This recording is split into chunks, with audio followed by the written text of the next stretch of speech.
So my name is Laura Hermans, and I just want to start by thanking you for having me this morning. So as your pastors have told you, I've recently returned from a year of service in the country of Rwanda with the ELCA's Young Adults in Global Mission Program, or YAGM for short. YAGM is a program of the ELCA that sends 21 to 29-year-olds out into the world to serve and to be formed by our Lutheran partners around the globe. But the real beauty of a YAGM experience is that it doesn't end when we get on the plane back to the US. We, as volunteers, bring our year back with us. We bring home new perspectives on poverty and hunger, race and privilege, grace and faith. We bring home the friendships that we made and the lessons we learned. And that's where our real work begins. Our 700 alumni, including your own Pastor Sarah and Pastor Brahm, are now leading congregations, advocating for human rights, raising money to fight world hunger, campaigning for racial justice, and empowering communities all over the country. And that's what brings me here today, first and foremost, to say thank you. Thank you for your donations to our global church. Thank you for your weekly offerings. Thank you for your own ministries, because it's your support that makes ministries like World Hunger, the Malaria Campaign, and all of our missionaries around the globe possible. So, as many YAGM volunteers do, I wrote a blog chronicling my year of service in Rwanda. It was my way of sharing some of my experiences with friends and family in the US, and it was also a great way for me to process all of the experiences that I was having in this foreign country. So I decided to write a few blog posts before I left the country, so I could get a little bit more comfortable with sharing all of my deepest thoughts on the internet. I wrote one of my first blog posts just after moving out of my apartment in Milwaukee last August. I talked about how different cities and places can often come to signify different stages in our lives or teach us different lessons. For instance, for me, Madison, Wisconsin, where I went to college, was all about learning, about myself, the world, and my place in it. After graduating, a new job and my tiny studio apartment in Milwaukee forced me out of my comfort zone and taught me how to live. So I ended that blog post by wondering, what will my new city, Butare, Rwanda, have to teach me? So now I come back just over a year later with some answers. And it turns out that Butare, Rwanda had a lot to teach me.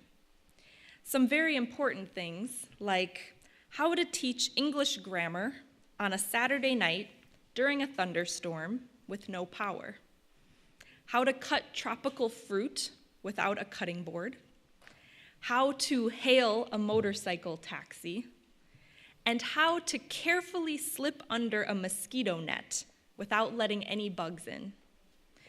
But the most real and important thing that Butare had to teach me is what we read in 1 John this morning, how to love. And I don't mean the romantic kind.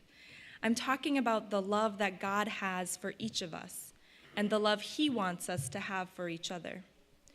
Verse 11, I'll read again, says, "Beloved, since God loved us so much, we also ought to love one another.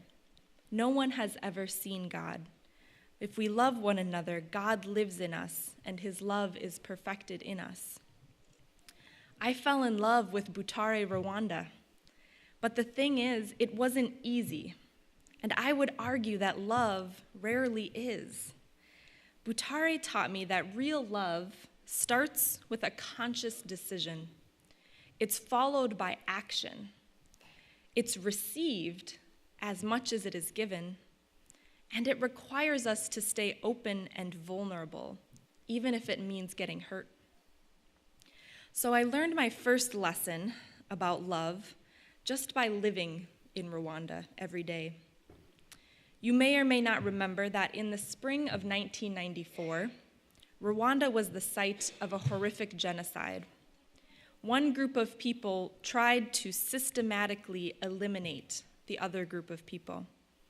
They had been neighbors.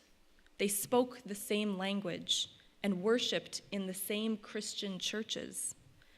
But a dark history of colonialism, division, and discrimination, fueled by hate speech and an uninterested international community, resulted in the brutal massacre of over 1 million men, women, and children in just 100 days. It has only been 22 years since all of this happened. Only 22 years since Rwanda had to build itself from the ground up. But in those short 22 years, Rwanda has established itself as one of the safest, cleanest, and most stable countries in Africa. How is that possible? I would argue that it's because of the conscious decision that the leadership and people of Rwanda have made. Every day they choose forgiveness. They choose reconciliation. They choose love. There are whole neighborhoods of houses that have been built by genocide perpetrators for genocide survivors. There are local organizations and churches whose sole purpose is to foster dialogue in communities between perpetrators, victims, and their families. There are student-run peace clubs in high schools and universities. There are farming and art and business cooperatives that seek to bring members of both groups together for common goals. They have even stopped officially identifying as separate groups, and instead they operate under the slogan, Ndi Umunyarwanda, I am Rwandan. One great example of this effort was my local ice cream shop. It was started by a women's drumming group that had formed after the genocide. A Rwandan theater director saw the deep emotional and psychological scars that people were carrying, and so invited women in Butare to form a drum group as a means of self-expression and reconciliation. They became the first all-women's drum group in the country, bringing together widows and orphans, wives and daughters of both perpetrators and victims to heal together using music and dance. The drumming group, looking to create more jobs for women in the country, decided that ice cream was the perfect symbol of joy to build their business on, and so they became the first locally operated ice cream shop in the country. Even the president of Rwanda celebrated their success in bringing broken people together and piecing the country back together at the same time. And I was personally grateful to have an ice cream shop in my town. There is no doubt that Rwanda is still healing. It will take much longer than 22 years for people to fully trust each other again.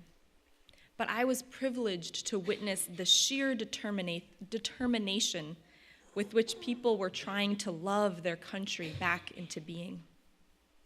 So making that choice is the first step to love, but it's not the only step. It takes work. It takes action. Love is a noun and a verb. And what I loved most about this program, the Young Adults in Global Mission Program, and how all of our missionaries around the world operate, is through a model of accompaniment. This means, and is defined as walking alongside global companions in a manner that practices mutuality, interdependence, and solidarity. So instead of going to fix something or to save someone, instead we are encouraged to think about being in service to our communities, and not only being in service, but becoming a servant, just like Jesus did when he washed his disciples' feet. So this philosophy resonated with me when I first heard about the program. I wasn't really sure what that looked like in practice, but it seemed like a really great idea. But soon after I arrived at my placement site, I quickly learned what accompaniment meant in practice. I had thought that I would be assisting with English classes at the Protestant Institute for Arts and Social Sciences. It's an ecumenical university of about 1,500 students. But back in 2009, Rwanda switched their language of instruction from French to English. So the university heard that they were getting a free of charge native English speaker, and they got excited. So I quickly found myself at the front of the classroom, sometimes in front of 100 students, sometimes for 6 hours in a day.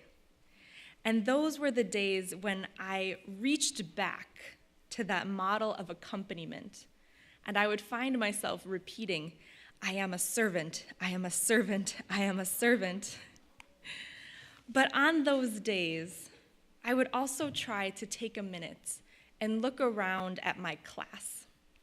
My classes were made up of adults who were working full-time, in addition to attending school full-time on nights and weekends. Some students traveled an hour each way by bus after work for this opportunity to earn their bachelor's degree.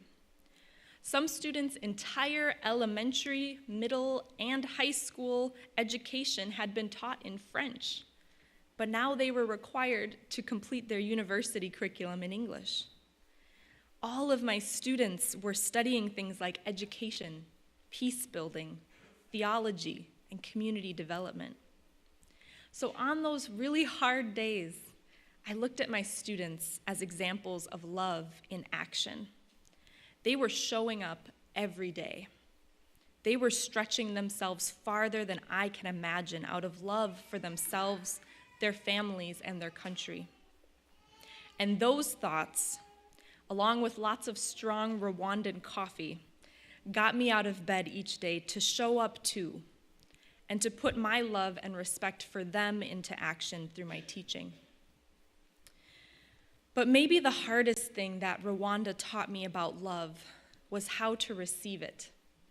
There is no better place to learn this lesson because the hospitality and the care of people was simply staggering. Not only did it mean nonstop hugs and handshakes, it meant always being treated as a guest of honor, being served first at meals, and always being taken care of. It was radical hospitality. And as an independent-minded American, it took a little getting used to. I remember once I went with my fellow volunteer, Savannah, to visit one of her students, Esther. Esther is about our age, but was working to finish her high school education at Ramagana Lutheran School, which is where Savannah was teaching biology and music. On the weekends, Esther helps her mom sell fruit at the local market in Kayonza. So after coming and meeting her at the bus station in her hometown, she immediately took Savannah and I by the hand and led us into a nearby restaurant, and she insisted that we order some food and drink. Now in Rwanda, whoever does the inviting also does the paying. So Savannah and I, trying to be polite and conscious of Esther's financial situation, we both declined any food and drink and said, "No, we don't need anything, we're fine." But Esther seemed not to hear our protests. She just stared at us, waiting. The server was there, he stared at us, waiting. Savannah and I stared at each other, not quite sure what to do. So after some stuttering, Savannah and I decided we would each order a soda and we would share a plate of French fries. So we did that, and we look back at Esther, and now she's smiling. Now she's satisfied that we had fully accepted her invitation. But I remember feeling guilty. Those French fries and sodas probably cost her more than she makes in a week. After our snack, we visited her family's home and met her father and her siblings. And before we left, her father heaped piles of fruit into our bags to take on the journey back, with profuse thanks for coming to visit. I was reminded of the passage in the book of Matthew, chapter 25, that says, "For I was hungry and you gave me something to eat. I was thirsty and you gave me something to drink. I was a stranger and you invited me in." Not only do Rwandans live this, they take joy in it. So eventually, I learned to let go of my guilt and instead let myself feel humbled. I stopped saying things like, "No, please don't," or "That's too much," or "You don't have to do that." And I just started saying thank you. I learned that love isn't just for Americans to give to Rwandans, or for white people to give to black people, or for rich people to give to poor people. Love is a two-way street, and it takes courage and vulnerability to ask for help and to receive it with grace. And my last lesson in love is one that I'm still learning, but I wanted to share it with you today because it is All Saints Sunday, a day for remembering and a day for mourning all of the beautiful souls that have gone before us.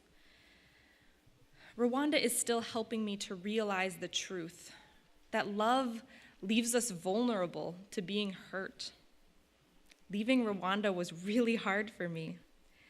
I recognized in getting ready to leave a feeling that I hadn't felt since my dad had passed away. It was a physical pain in my heart. I shared this at our closing retreat with my fellow volunteers. And my friend Savannah said very matter-of-factly, "Pain is the price we pay for loving deeply." And in hearing that, some of my pain shifted a little bit towards gratitude.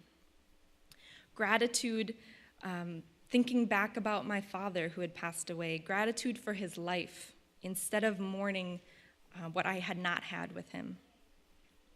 And gratitude for the opportunity that I had had to come to Rwanda and love these beautiful, broken, funny, caring people on the other side of the world. It hurt to leave Rwanda, just like it hurt to lose my father. But that pain is a price I would pay many times over for the privilege that I had of loving deeply. So Butare, Rwanda taught me a lot about love. But you know what the best thing is? These lessons aren't just for people who move to Rwanda. These lessons are for all of us, every day, especially now when it feels like there is so much fear and hate in our country. The people of Rwanda suffered unimaginable loss, heartbreak, betrayal, and violence. Our country has a history of loss, heartbreak, betrayal, and violence. But I think there's a difference between our two countries' decisions since then. What if our government sponsored an official campaign of peace and reconciliation? What might happen if we decided to intentionally foster dialogue between opposing groups? What might happen if our country decided to choose love and then put it into action? As a foreigner in a new place, I needed a lot of help from my community. I didn't know the customs or where things were or how to speak the language. I needed help. I had to learn to stop saying, "No, I'm fine," and start saying, "Can you help me?" I had to let go of my American need to go it alone. I had to learn to receive. What might happen here if instead of trying to make our lives seem perfect and put together, we reached out and asked for help? What if we looked at receiving help the same way we look at giving help? And letting go of the people and places we love can be deeply painful. But what might happen if instead of fighting the pain or pushing it down, we let it turn to gratitude? And how then might we choose to live our lives in a way that honors those that we love and miss? I don't have answers to these questions, but what I can tell you for sure is what is written in the gospel this morning. Beloved, since God loved us so much, we also ought to love one another. No one has ever seen God. If we love one another, God lives in us, and his love is perfected in us. What I can tell you for sure is that it was a great joy, struggle, and privilege to witness the love of God perfected in Rwanda. What I can tell you for sure is that it takes love, takes commitment, action, vulnerability, and sometimes pain, but that it's so worth it. And what I can tell you for sure is that God calls us to love one another the way he loves us. And he doesn't put any strings on that call. He doesn't say, love others, but only if they belong to the same political party. Or only love those that have the same skin color as you. Or just love the ones that speak English really well.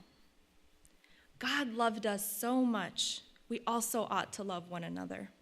Full stop. And if we do this, if we love one another, God lives in us, and his love is perfected in us. Amen.